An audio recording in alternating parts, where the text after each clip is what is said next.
It is often said that baseball is a game of failure. And when we talk about that, we're usually referring to individual accomplishments. For example, we tell kids that a great baseball player will fail 7 out of every 10 times that he goes to the plate. But there's actually something much more difficult in the life of baseball failure as a coach and sometimes as a parent. And that is the fact that sometimes your team just loses games. And as much as you want to think that, oh my goodness, we have this great team, we're going to dominate. I was just already looking at the Major League Baseball standings, and this supposedly behemoth of a team, the Los Angeles Dodgers, already has 3 losses. The New York Mets, they already have 3 losses. It doesn't matter how great the composition of the team is, eventually you're going to lose games. And so the question is how can you win as a coach and how can you win as a parent of a little leaguer when your team is actually losing games? And I wanted to just highlight a couple of things. Our team got off to a great start this year. We won a bunch of games, but right now we're in the midst of a losing streak. I believe we've lost 3 games in a row, maybe 4. Anyway, it's from the results on the field in winning and losing games. It's not going too well for the team right now. But one thing happened yesterday that was very notable that we even talked to all the parents and kids about, which was the team stuck together and hung together all the way through to the end of the game.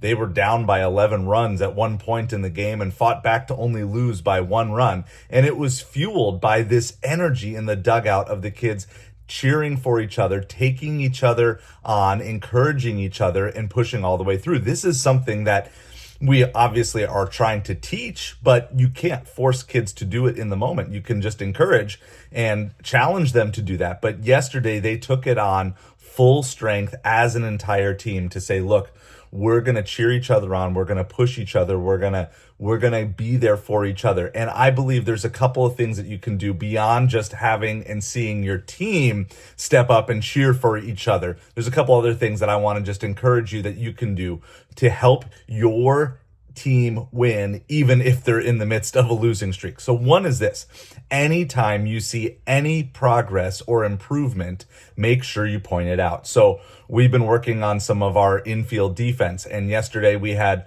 multiple pop flies that we had been struggling with earlier in the season that players were able to catch, or line drives back to the mound. Things that players were able to do that they have clearly improved on from not just even the beginning of the season, but even just in the last couple of weeks. And so you want to do that. You want to point those things out.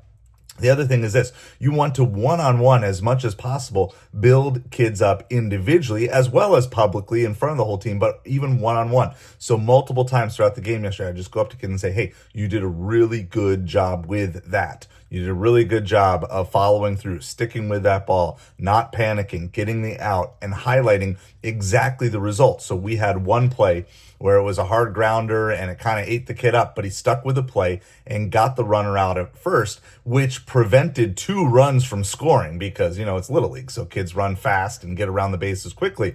And so I went up and I made a point to say, hey, you did a really good job and you saved us 2 runs because it was the 3rd out of the inning, and instead of both of those runs scoring, because it was a forced play at first, neither of those runs scored, and it worked out really well for the team. And so there are ways that you can do that. And so finding areas of progress. The other thing, and this is sometimes maybe the hardest point, and this is not to say never point out flaws, but try to refrain from being overly negative or overly correcting things mid-game. And I know it's really hard, and sometimes I have to bite my tongue, and sometimes we as the coaches keep each other accountable because we want to correct things, and that's just not always the best or the right time to do that.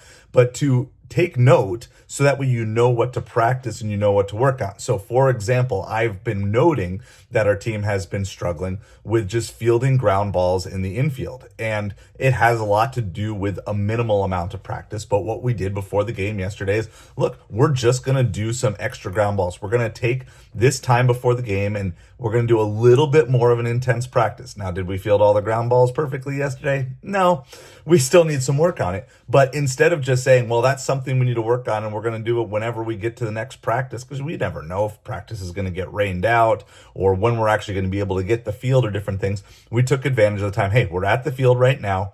I can throw ground balls for 10 or 15 minutes to kids and get that extra practice in. And yes, we had one ground ball that wasn't fielded correctly, but maybe we also avoided other ground balls that would have been poorly fielded because we went over that and because we drilled on it. In the same way we drilled on fly balls before the game. Even though it was a game day, we still did some actual real practice before the game, focusing on the areas that we needed. And that way, in the game, I didn't have to say anything because everybody knew what we were supposed to be doing. And then it was a matter of execution. It wasn't a matter of, forgetting what to do.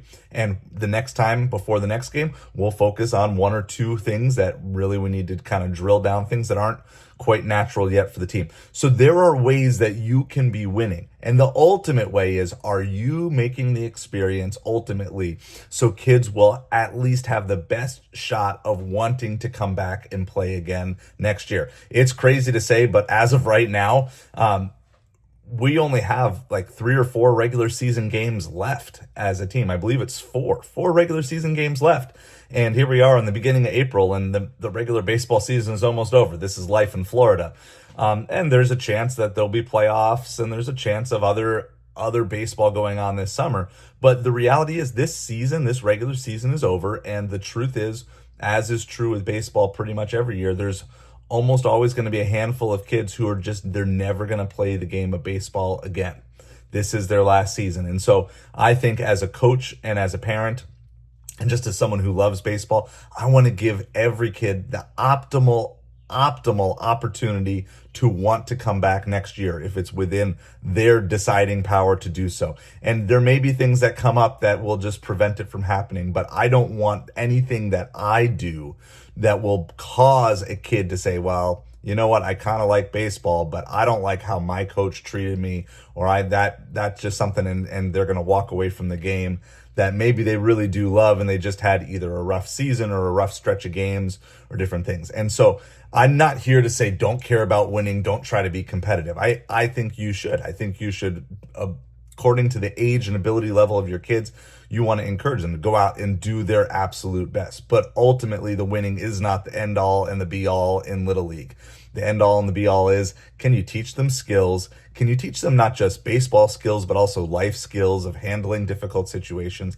Can you increase the love of the game of baseball? Can you get them excited about it? And can you get them to really build up this teamwork effort in everything that you do? If this is kind of a challenge and encouragement to you, I put together an entire guide of how to handle being a Little League coach when you really have no idea what you're doing. So if you got in over your head this season, you were asked to help and you really don't know what to do, it's a bunch of wisdom that I've gained from working with a bunch of great Little League coaches over the years as I was thrown into that similar situation. You can purchase that. That's down. There's a link down in the description below. But I want to just challenge you. Let me know down below, what are ways that you help your team win even when they're losing games?